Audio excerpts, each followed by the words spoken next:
Hello and welcome to Realms Edge Gaming. In this episode we're going to take a look at White Dwarf issue 469. Straight off the bat we can see some beautiful cover artwork there focusing on the Seraphon. We've got some kind of, looks like Croxigore and some Saurus. And then on the flip side it looks like they are against some kind of Chaos Warriors. We've got some Khorne ones there, we've got Bloodletters too. Looking very cool. So yeah, this is the front and the back cover. But let's get into the magazine itself and see what we can see what's for offer. So it says Fate Finds You. It's the kind of introduction about looks like Kairos Fate Weaver. And then we've got our information here, all the contents and the things that we're focusing on this issue. We've got our contact. Some kind of a nice question in regards to Ask Grombrindle, and it's all about whether other races can become part of the Flesh Eater courts, and the kind of question was asking about the ogres, and they were really kind of saying about how the ogres aren't particularly picky when it comes to eating things as it is. So yeah, it's definitely within reason that they could do, I suppose. We've got some really nice models, a couple of paint schemes there for the houses of Rohan. I think in a previous White Dwarf it showed you how to make those. It was quite a cool article, even if you don't kind of play Lord of the Rings. Some definitely interesting ideas there in regards to terrain. We've got our Worlds of Warhammer. Some really cool questions. Things like, are there bakers in the mortal realms? How do farms work? Are there normal things like cats, dogs, trees? And Phil Kelly gives his answers as to whether, those things do exist in the mortal realms, how magic works, how did the mortal realms come to be, all about the suns and moons. Has every realm gate in Shimon been destroyed after the Dark Master's machinations in Broken Realms Be'lakor?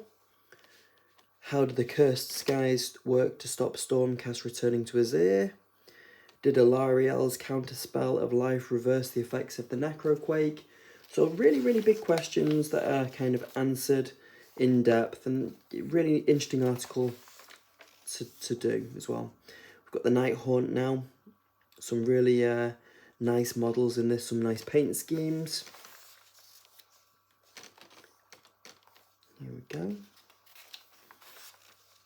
Some different ones from the different realms. We've got ones from, I think it's from Akshi there, the Realm of Fire.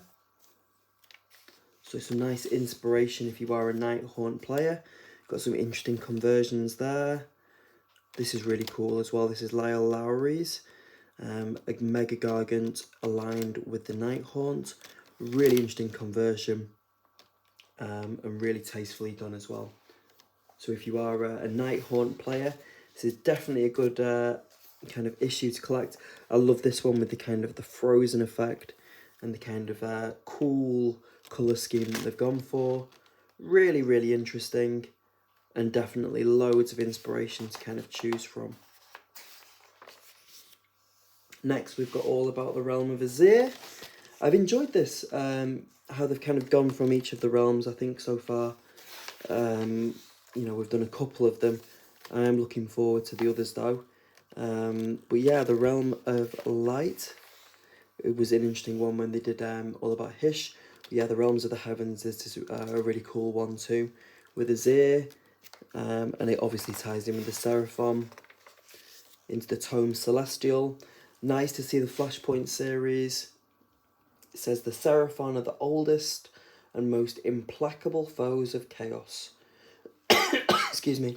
Cold-blooded and merciless, these fearsome reptilian warriors pursue the destruction of the dark gods with a single-minded intensity that's terrifying even to their allies. Yet despite their bestial appearance, their oranges are stranger still. They are entities of true celestial power, spawned by the unknowable technologies of the mysterious Old Ones. Some beautiful artwork. Nice to see Lord Croak updated in the artwork there to reflect the model. It really kind of links them to the latest developments in the Age of Sigmar with the Era of the Beast. Got the Seraphon Battalion update with the Battle Tome. which is cool, but it is a bit sad to kind of think, you know what, this means that there probably aren't really any plans to update the Battle Tome anytime soon. I know we've only just kind of had it relatively recently, I'd say within, you know, the last year and a bit or so. It was good, but I have to be honest, there were some elements that I would have liked to have seen kind of done differently. For example, the endless spells. It would have been really nice to kind of get our own endless spells rather than making them, you know, using the current kind of malign portent set and making them very much kind of bound. We've got the incandescent sphere now, a relic of the old ones within the upper reaches of High Azir. Whilst its function and purpose remain a mystery, the glittering superstructure has begun to turn, celestial energies building within. So a nice little campaign.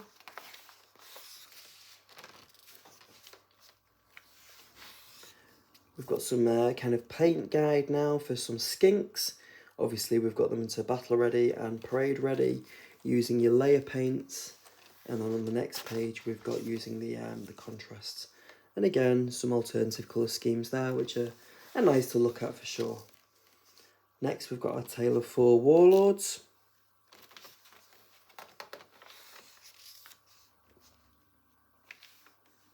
Some beautifully painted miniatures.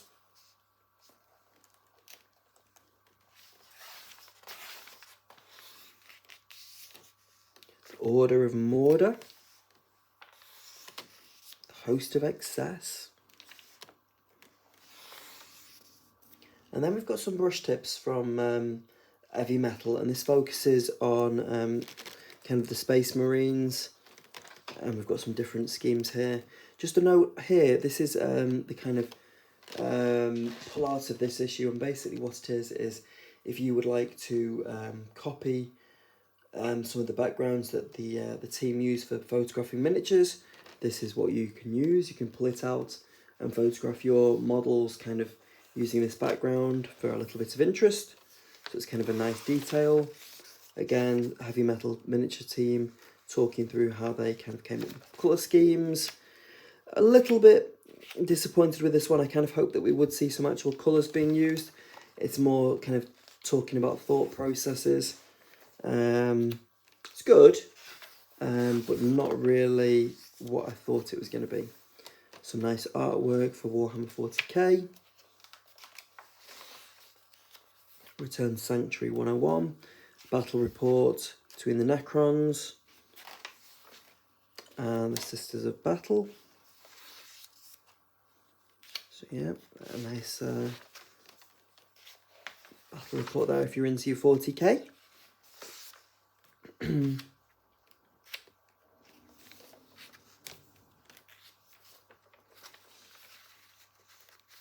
just going to skip. There we go. Operation Briefing. A semi-regular column about rules, tactics and gameplay for Kill Team. This focuses on commandos and the veteran guardsmen. Warp, Coven Kill Teams.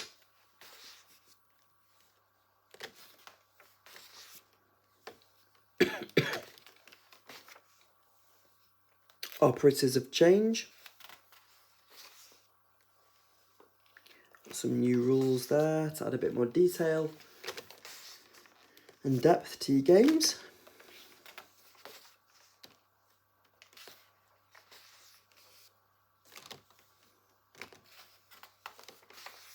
Some strategic assets, rare equipment and requisitions. Spear of Lightning, we've got some fiction now. So this is about the librarians of the Atlantean Spears, united in purpose, teleporting into the heart of an Auric cruiser. Their missions to reach the bridge and bring about the Xenos' ship demise, but can the librarians hold their battle lust in check as they infiltrate the lair of the beast?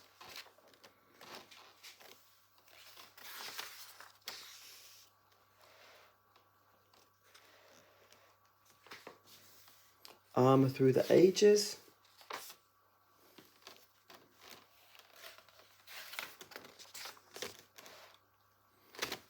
Here go. Some cool artwork there. Fated Fiction, Shattered World. Something by Black Library there for Warhammer Horror. The Iron Knights, Armies on Parade. Again, I've always said this, you know, even if you don't kind of collect that kind of gaming system, whether it's 40k or Age of Sigmar, I do believe that there's always something that could be of interest that you might be able to kind of take something at least from. Got some nice colour schemes there, you know, obviously the kind of golds and silvers you could translate to, you know, factions in Age of Sigmar, such as Caradron Overlord, Stormcast. We've got glory points. The Warhammer Underworlds, obviously, as we're reaching kind of the new system of Haradeep. We've got the Lord of the Nazgul, the Lord of the Rings. Inside the studio, we've got some Squig Hoppers, one of the Shamans, some Hobby Bingo, before finally the next issue that's going to be coming along, the big Holiday Bonanza, which should be really interesting. So thank you very much for joining me.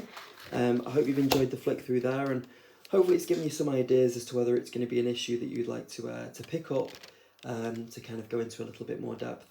As always, guys, if there's anything there that you've kind of seen that you'd like me to kind of go over in a little bit more detail, I'd be more than happy to do so. But as always, thank you so much for joining me. It's always a pleasure to chat with you guys, and I'm looking forward to getting your opinions in the comments below. As if it's something that you'd like to pick up as an issue, or if you're going to be maybe leaving this one alone. Thanks once again, and yeah, looking forward to chatting with you below. Thank you. Bye-bye.